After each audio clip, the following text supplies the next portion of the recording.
السلام علیکم۔ ہم تمام جو گھروں کی مائیں ہیں، ہم اپنے اپنے گھروں میں اپنے اپنے دائرۂ کار میں رہتے ہوئے اپنے اپنے استطاعت اور ماحول کے مطابق ہم چاہتے ہیں کہ ہم اپنے بچوں کی تربیت ظاہر ہے کہ ایسی کریں کہ وہ دینی اعتبار سے سب سے پہلے، اور اس کے بعد معاشرتی اور اخلاقی اعتبار سے ایک اچھے اور معزز شہری اور مسلمان کے طور پہ جانے اور پہچانے جائیں، ان کا نام بنے۔ بچوں کی تربیت ماں اور باپ دونوں کی ذمہ داری ہے، لیکن زیادہ یہ ماں کی ڈیوٹی میں اس لیے شامل ہے کیونکہ اللہ نے اس کو ماں کے ذمہ لگایا ہے، اور وہ اس لیے کہ مائیں بچوں کی تربیت کی زیادہ ذمہ دار ہوتی ہیں اللہ تعالیٰ کے مطابق، یعنی اللہ نے ہمارے ذمے یہ ڈیوٹی لگائی ہے کہ ہم اپنے بچوں کی تربیت کریں، اور اس لیے بھی والدین میں سے ماں کے ذمے اس لیے بھی زیادہ ہے یہ ڈیوٹی کیونکہ جو والد ہیں گھروں میں ان کے ذمے اللہ کی طرف سے باہر کا نظام اور نان نفقہ اور جو ذمہ داری اللہ نے ان کی ذمہ لگائی ہے وہ ہے کہ جو وہ باہر جا کے کام کرتے ہیں تاکہ وہ اپنے گھر کے لیے، مطلب وہ روزگار جو ایک ان کے ساتھ مطلب روزگار کی تلاش میں وہ لگیں، اور ایک روزگار تلاش کر کے ایک اچھی اور بہتر زندگی، مطلب جو لائف سٹائل ہے وہ اپنے گھر والوں کو دے سکیں، اور اسی لیے ان کو گھر کا محافظ اور گھر کا سربراہ بنایا گیا ہے۔ اور عورت کی ذمہ داری کیونکہ گھر کی ہے، ٹھیک ہے، اس کی پرائیورٹی چونکہ گھر کی ہے، اور گھر میں بھی سب سے پہلے اس کے اپنے بچے اور پھر اس کے گھر کے دوسرے کام۔ تو بچوں کی تربیت کی جہاں تک بات آتی ہے، اس سے پہلے میں یہ کلیئر کر دوں کہ ہمارے ہاں ایک کانسیپٹ یہ بھی ہے جو میری یہ بات سن کے بھی لوگوں کے ذہنوں میں آئے گا کہ عورتیں جو ہیں وہ باہر جا کے کیا کام نہیں کر سکتی، یا مرد حضرات جو ہیں وہ گھر میں کیا بالکل ہی کام نہ کریں، یا عورتوں کی بالکل ہی ہیلپ نہ کرائیں اپنی بیویوں کی، اپنی ماؤں کی، اپنی بہنوں کی، بیٹیوں کی۔ تو ایسا بالکل بھی نہیں ہے، ٹھیک ہے۔ رسول صلی اللہ علیہ وسلم کی زندگی کو ہم جب پڑھتے ہیں، چاہے ہم میں سے کوئی بہت ہی کوئی ان پڑھ کیوں نہ ہو دین کے معاملے میں، لیکن ہماری نظر سے چاہے ہمارا اتنا علم نہ بھی ہو تب بھی رسول صلی اللہ علیہ وسلم کی سیرت کے چند ہی واقعات اگر ہم نے پڑھے ہوں تب بھی ہم اس بات سے بخوبی واقف ہیں کہ آپ صلی اللہ علیہ وسلم گھر میں کس طرح اپنی بیویوں کا ہاتھ بٹاتے تھے، اپنے کام کس طرح کرتے تھے، اپنی ضروریات کے جو کام ہیں وہ کس طرح کرتے تھے، اور جہاں تک اور جس طرح ان کو موقع یا وقت ملتا تھا وہ اتنا جو ہے وہ گھر کی ذمہ داری بھی اس میں بھی ہاتھ بٹاتے تھے، چھوٹے چھوٹے کاموں سے لے کے اور بڑے کاموں تک بھی۔ تو اسی طرح جب شوہروں کی جو پرائیورٹی ہے یا باپوں کی گھروں میں جو پرائیورٹی ہے مردوں کی، وہ باہر کی ہے پرائیورٹی، باہر کے کام، روزگار، ایک اچھی لیونگ، ایک لائف سٹائل، یعنی کہ جس کو ہم عام زبان میں روٹی کپڑا مکان کہتے ہیں، وہ لیونگ، وہ کھانا پینا، وہ روزی، اللہ کی طرف سے دیا ہوا رزق جتنا بھی جس کے حصے میں اللہ نے لکھ دیا ہے، اس کی ذمہ داری ہے باپوں پر، شوہروں پر، بیٹوں پر، گھر کے مردوں پر، ٹھیک ہے نا، کہ وہ اس لیے کیونکہ ان کو اللہ نے عورتوں سے زیادہ قوی بنایا ہے، ان کو عورتوں کے اوپر یا گھر کے لوگوں کے اوپر سربراہ کے طور پہ رکھا ہے، محافظ کے طور پہ رکھا ہے، اس لیے وہ اس چیز کے ذمہ دار ہیں کہ وہ اپنے گھر کے اندر رہنے والوں کی یہ ضروریات پوری کریں جہاں تک ممکن ہو سکے۔ ہاں، اس کے علاوہ اگر وہ گھر میں رہتے ہوئے اپنی بیوی کا ہاتھ بٹاتے ہیں، اپنی گھر کی عورتوں کا، لوگوں کا، کسی بھی کام میں، چاہے وہ بچوں کی تربیت، بچوں کے ضروری کاموں سے متعلق ہو، بچوں کی تربیت تو ہے ان کی ذمہ داری، وہ اس سے متعلق ہو، تو اس سب میں انہیں بھی ہاتھ بٹانا چاہیے بالکل، اور اس میں کوئی حرج نہیں ہے، حرج کیا بلکہ ثواب ہی ہے، اور ہاتھ تو انہیں بالکل بٹانا چاہیے۔ عورتوں کا معاملہ یہ ہے کہ چونکہ اللہ تعالیٰ نے عورتوں کی پرائیورٹی گھر کے اندر کی رکھی ہے. گھر کے اندر سے مراد بچوں کی تربیت تعلیم سب سے پہلے، اس کے بعد گھر کے دوسرے کام جتنے بھی کام ہیں، یعنی گھر کی چار دیواری کے اندر کی جتنی ذمہ داری ہے وہ سب عورت سنبھالے گی، عورت دیکھے گی. اس کے علاوہ اگر عورت جیسے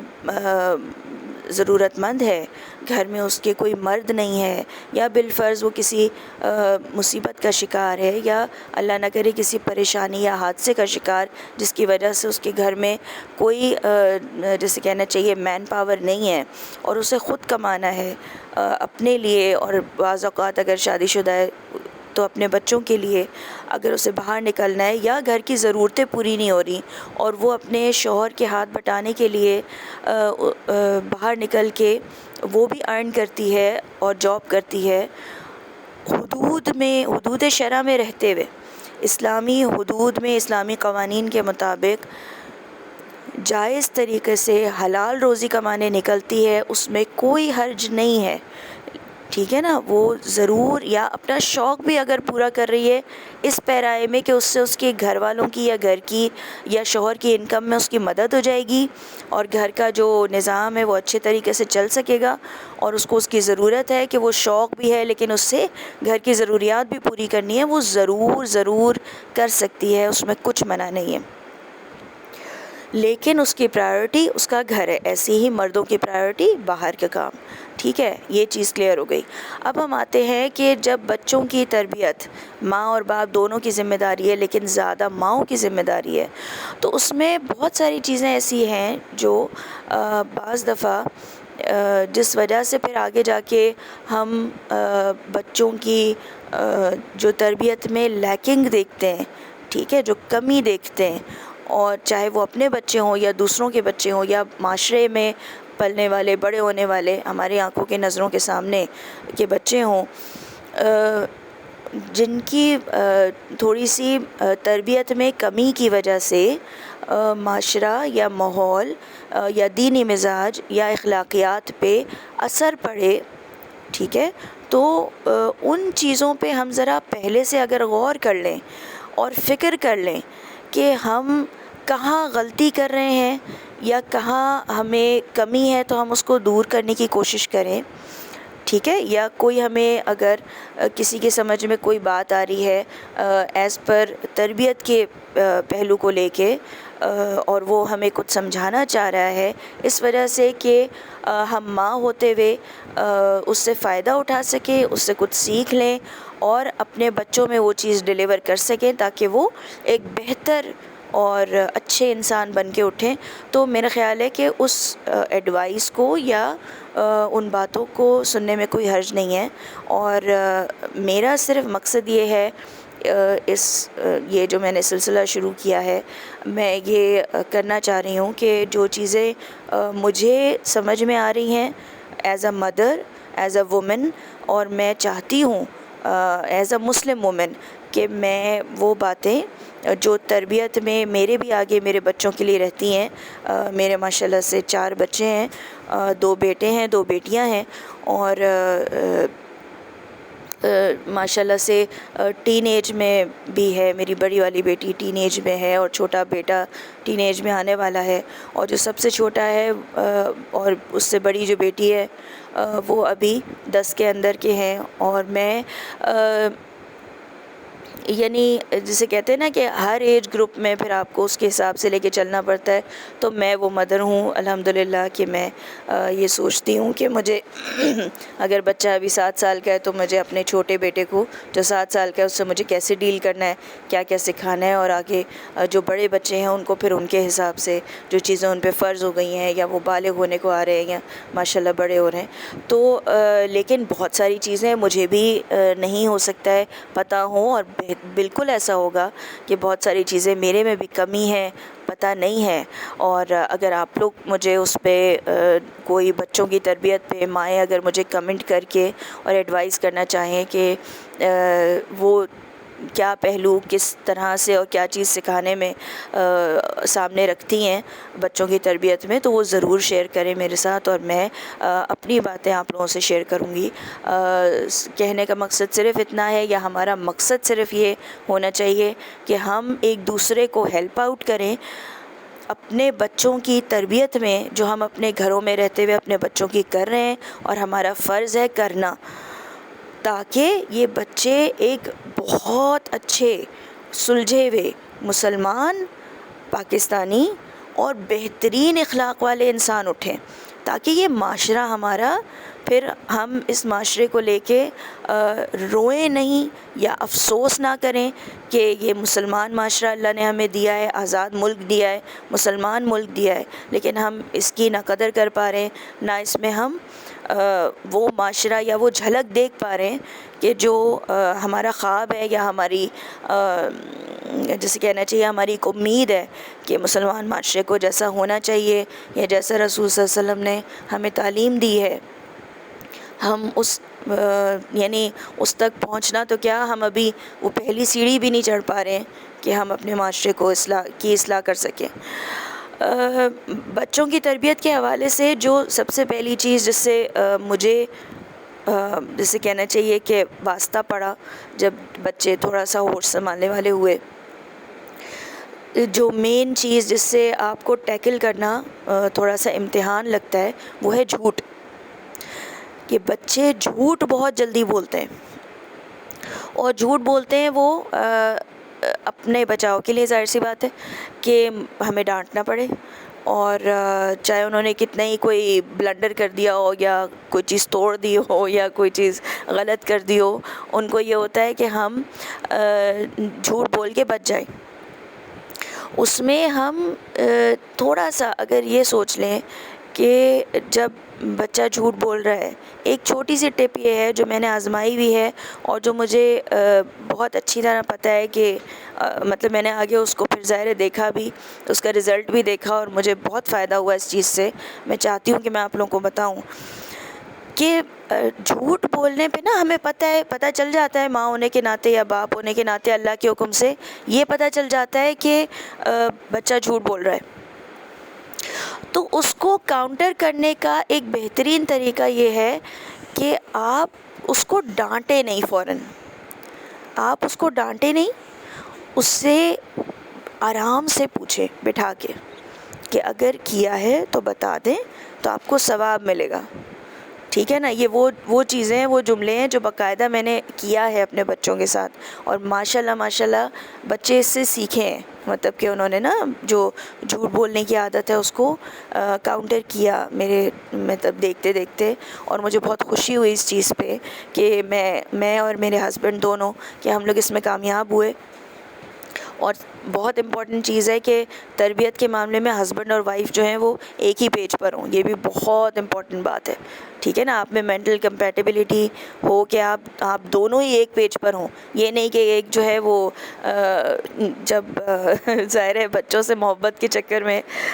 اگر لاڈ پیار میں زیادہ آگے بڑھ جاتے ہیں نا، چاہے شوہر چاہے بیوی، کہہ رہے چھوڑیں بعد میں سکھا دیں گے، یہ کر دیں گے، تو اس سے بھی نا بہت